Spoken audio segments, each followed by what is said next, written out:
Bismillah ar-Rahman ar-Rahim. Voici la partie 1 du chapitre 2 qui concerne l'exposé de la méthode de calcul.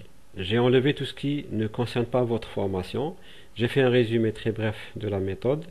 J'ai corrigé les formules que j'ai gardées dans cet exposé. D'accord?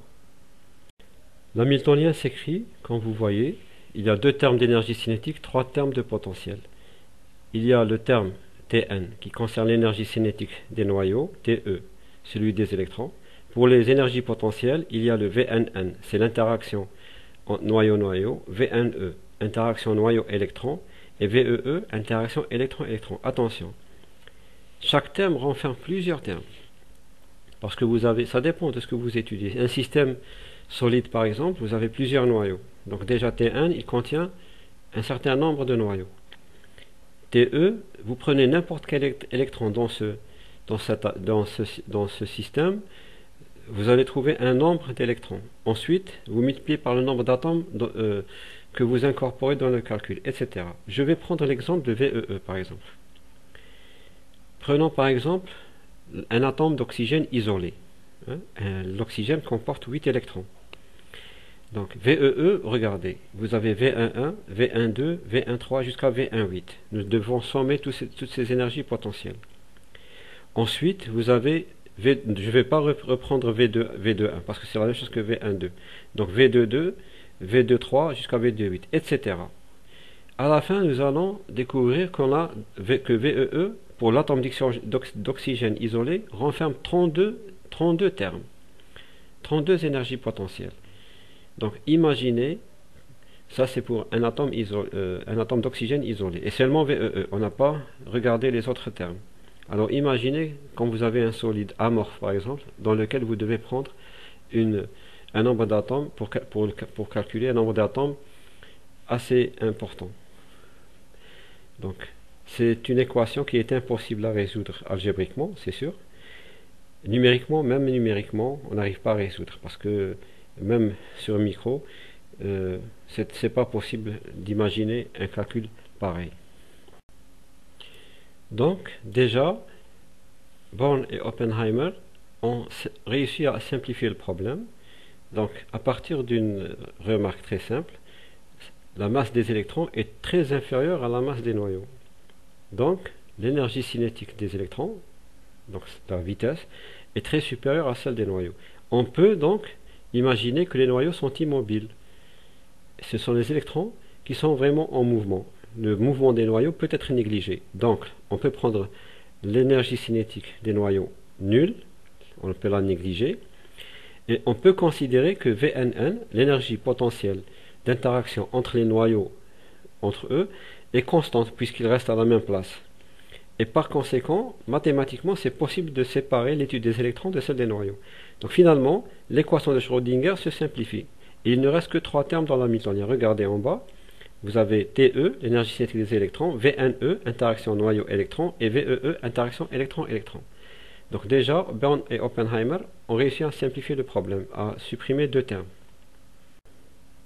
L'une des premières méthodes qui ont été inventées pour étudier les systèmes d'électrons, les grands systèmes qui comportent un grand nombre d'électrons, c'est la méthode de Hartree. Hartree considère que chaque électron se trouve dans un champ moyen créé par les autres électrons, ce que la logique peut admettre facilement. Mais Hartree a supposé que les électrons étaient indépendants les uns des autres. On verra plus tard que Fock a corrigé cette supposition.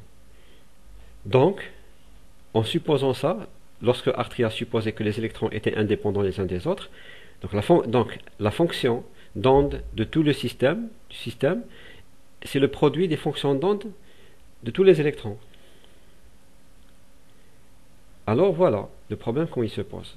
Supposons que les états électroniques s'appellent ψ1, ψ2 jusqu'à ψn. Maintenant, supposons aussi que ces états correspondent à des électrons qui se trouvent dans les positions R1, R2 jusqu'à Rn. Alors les fonctions d'onde possibles sont donc ψ1 de R1 fois ψ2 de R2, etc. jusqu'à ψn de Rn. Mais il y a une autre possibilité. En permutant R1 avec ψ2 avec ψ1. Regardez, la deuxième possibilité, c'est ψ2 de R1 fois ψ1 de R2, etc. Le reste, le reste ne change pas. La troisième possibilité, nous permettons psi3 avec psi1. Regardez, psi3 de R1, psi2 de R2, psi1 de R3. On a laissé R1 et R2 et R3 à leur place. On est en train de permuter les états électroniques. Donc, et il y a, si on fait le compte, on va trouver factoriel de n permutations possibles. Ensuite, la fonction d'onde du système, d'après Hartree, c'est la somme de toutes ces possibilités. Voilà comment Hartree a procédé. Hartree, dans son approximation, n'a pas tenu compte du principe d'exclusion de Pauli. C'est ce que Fock a corrigé.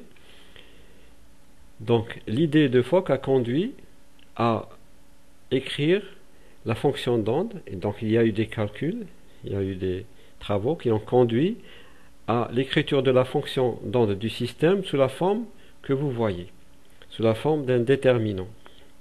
Donc vous remarquez, la première colonne, c'est la première possibilité, la deuxième colonne, c'est la deuxième possibilité, etc.